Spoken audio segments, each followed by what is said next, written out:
여러분 안녕하십니까? 오늘은 SBS 단독 보도로 시작하겠습니다. 코로나19 백신 전자 예방접종 증명서가 위조에 취약한 것으로 나타났습니다. 정부는 증명서 위변조를 막을 수 있다고 했지만 취재 결과 접종받지 않은 사람이 접종받은 것처럼 위조할 수 있고 위조된 증명서를 걸러내지도 못하는 게 확인됐습니다. 첫 소식 김덕현 기자가 보도합니다. 정부가 지난달 공개한 전자 예방접종 증명서 쿠브입니다. QR코드를 통해 백신 접종을 증명해줍니다. 정부는 블록체인 기술을 적용해 위변조를 원천적으로 막을 수 있다고 설명해왔습니다. 과연 그런지 확인해봤습니다. 백신을 맞지 않은 기자의 개인정보와 허위로 백신 종류, 접종 날짜, 장소, 횟수 등을 입력해봤습니다. 채 3분도 걸리지 않아 QR코드를 만들 수 있었습니다. 또 앱으로 인증해보니 사실과 달리 접종받은 걸로 확인됐습니다.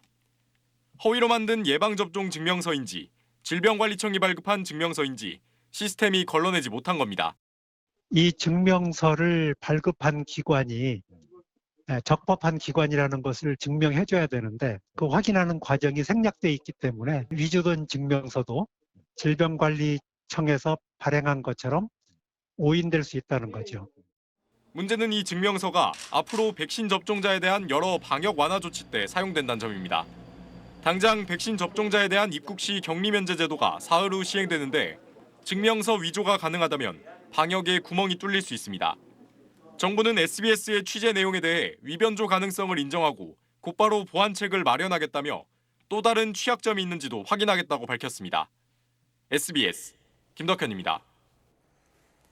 김덕현 기자 이 자리에 나와 있습니다. 자, 김 기자, 위변조 방지할 수 있다고 정부가 여러 차례 얘기해오지 않았습니까? 그런데 이 위조라는 게 누구나 가능한 건지 아니면 전문가는 돼야 가능한 건지 어떻습니까?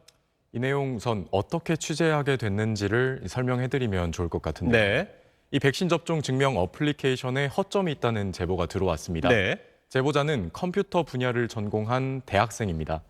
전공자인 대학교 2, 3학년 정도면 앞서 리포트에서 보신 것처럼 공개된 정보를 활용해서 가짜 증명서를 충분히 위조할 수 있다는 겁니다. 네. 저희도 이런 점 때문에 악용 가능성을 우려해서 자세한 정보까지는 공개해드리지 않은 건데요.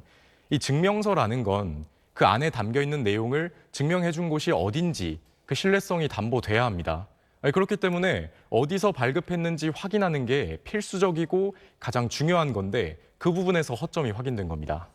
자, 그런데 이 백신 접종 완료자는 격리를 면제하는 등의 조치를 정부가 준비하고 있지 않습니까? 그때 이 앱이 활용될 텐데 앞으로 서둘러 보완을 해야 되겠군요. 네, 그렇죠. 우선 사흘 뒤인 5일부터 2차 접종까지 마치고 2주가 지난 이 접종 완료자들을 대상으로 음성이 나오거나 혹은 증상이 없으면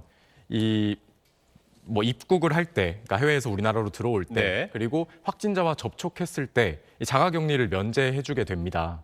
백신을 맞은 사람들이 앞으로 점점 더 늘어날수록 이 접종 완료자를 대상으로 한 정부 제도도 늘어날 텐데 그렇게 되면 백신 접종 사실을 증명해주는 이 쿠브 어플리케이션의 중요성도 더 높아지겠죠.